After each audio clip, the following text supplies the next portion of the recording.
So when we do the risk assessment, we think about assets, threats, and vulnerability. So what is this? An asset is everything that you own in the company. So it's tangible things like laptops, physical equipment.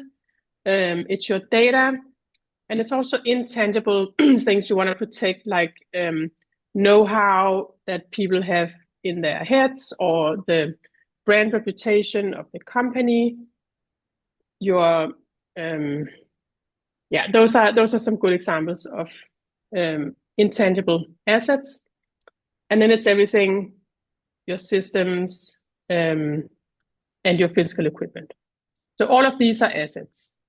And I don't recommend to list like all the people in your company as individual assets or every individual laptop, but just have like category laptops when you do the risk assessment, and a category of maybe special roles that are very important. So for every asset, we can ask, what are the threats that can damage the asset? What can happen? It could be stolen, it could be data breach, it could be ransomware attack, all of these different threats. And vulnerability. So for each threat, we can ask, what is the thing that made this possible? Like, why could this happen? What is the vulnerability that made the threat possible? I'm going to show you some examples, so it's going to be even more clear. Because how do we identify asset threats and vulnerability? How do we do this in a structured way so that we know that we have been through everything? So this is how we can do it. We go through each of these categories and simply brainstorm, like, what are the assets? So information assets. And you don't have to remember these in your head. We have inside our platform these categories. You can think about the cloud systems you're using. So take a tour in every department or function in the company and ask yourself, what are you using every day? What tools are you using where you put data in, or that you're dependent on these tools, and then list them as an asset under cloud systems. And software, and here I recommend, like, take the main things that you're really using. So your tech stack in your product.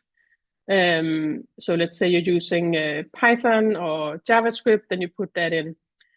But not like list every single tiny sub library. That should be in a file in your software. But take like the main things. Physical assets, again, IT equipment.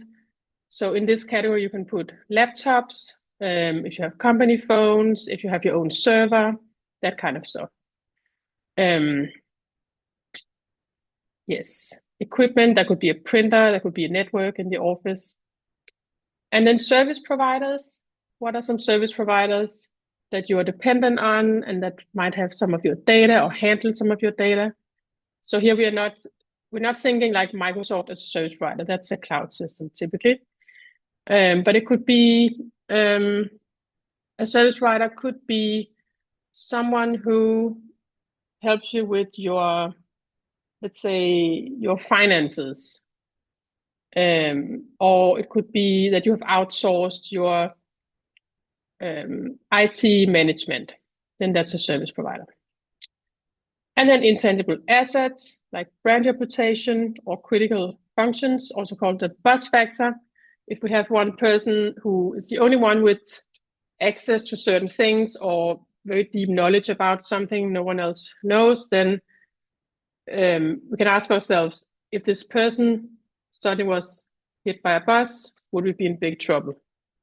And then we need to mitigate that. And some of us in the room have a real life experience with this happening. I'm not going to mention any names. I always like another statement. You call it like, who wins the lottery? Who wins the lottery? Yeah. Oh yeah, That's more okay. So instead of positive. the bus, Yeah, yeah. instead of who gets hit, who wins the lottery? A little bit more positive. Okay, let's change it to that. So someone wins the lottery and goes to, like, quit the job and go to Bahamas and never answers an email again. Exactly. Yes, that could also happen. Okay. So assets are pretty usually very easy to identify. It's a quick brainstorm. When it comes to threats and vulnerabilities, sometimes people have a hard time coming up with ideas, but we have some help with that as well. So really here it's about, if you have a colleague who's always 3 steps ahead thinking about all the bad things that could happen, this is the time to bring that person in the room and brainstorm. But I also have a list that I can send with common threats and vulnerabilities, and we have a little GPT that can also help you come up with ideas. So there's not going to be a shortage of ideas, but it's important to not try to be perfect and capture everything, because then you're going to end up with a list of way too many things that are maybe not that relevant. So try to think about what actually worries you when you look at this list. So you don't have to put a bomb attack, maybe. You don't have to put earthquake if you live in Denmark. So that, there's some things that are so far-fetched that you shouldn't put them on your list, because they're just a little bit too far-fetched. Okay, so how does this all fit together? So just to show you here, asset, threat, and vulnerability.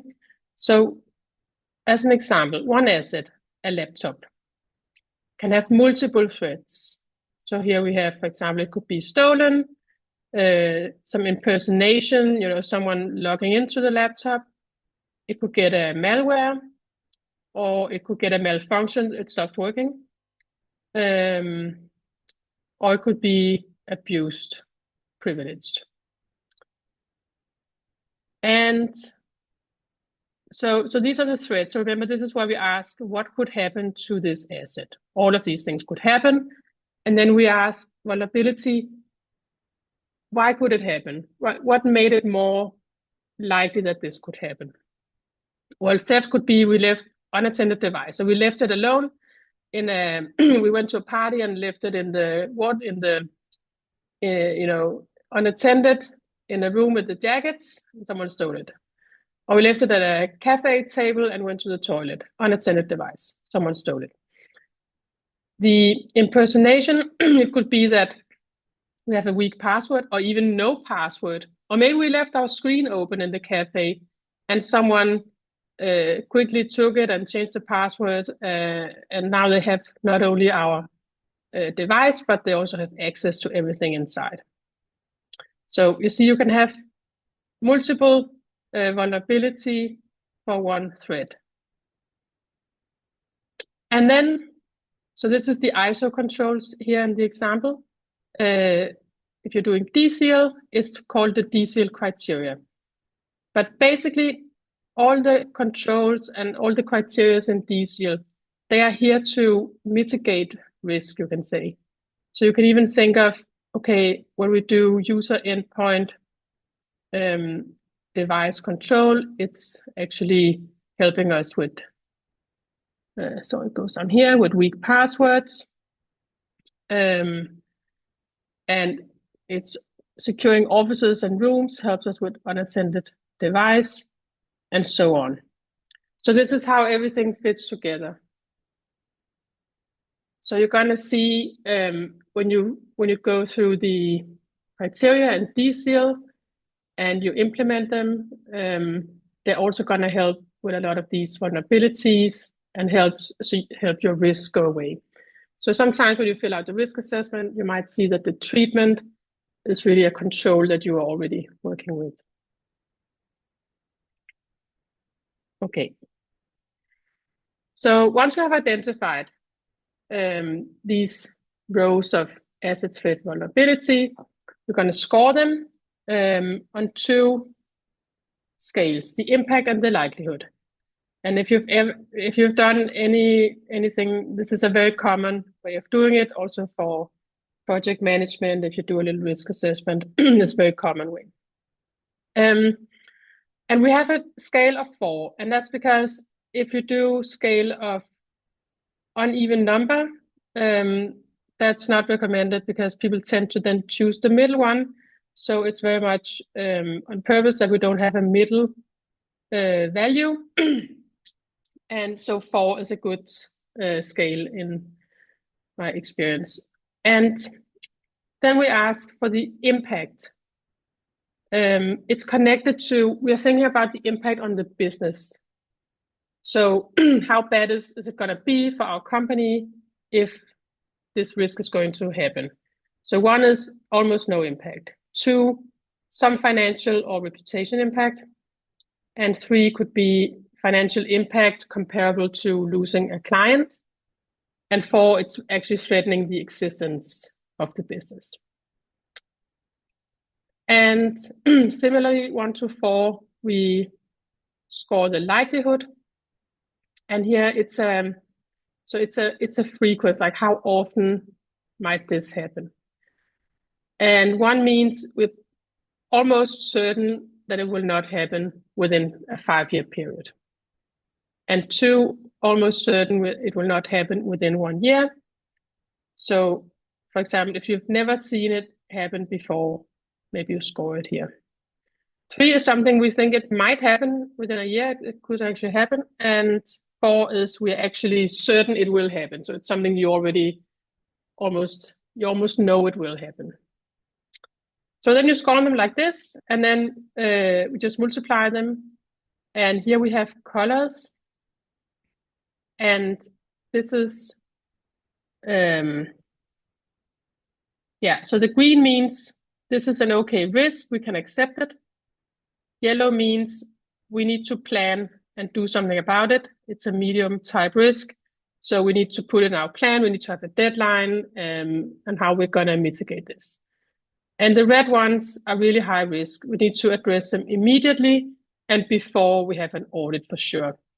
You should not go into an audit with red risk on your risk assessment unless you have a very good explanation for it.